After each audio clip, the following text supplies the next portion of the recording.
Janine, mahirap kabujin sa kaseksihan.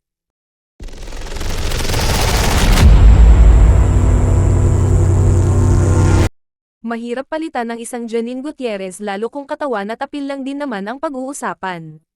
Ang pruweba ay ang two-piece bikini shot nito sa isang private rest house sa Bacnotan, La Union. Nagbakasyon ang aktres at ang kanyang mga kapatid. Kung takam-takam na ang mga larawan ni Janine sa kanyang underwear billboard para sa isang clothing apparel brand, mas malinam namang kaseksihan niya sa kanyang post.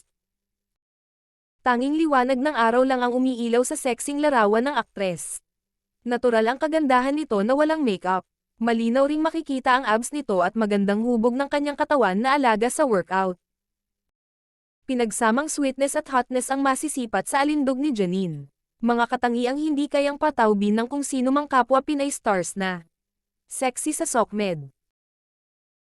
Si Janine ang tipo ng kagandahan at kaseksihang mairarampa mo sa kahit saang isla. May class at hindi bastiusin ang aura. Kung sino man ang karelasyon ngayon ni Janine, o kung ito ay si Paulo napakaswerte ng aktor.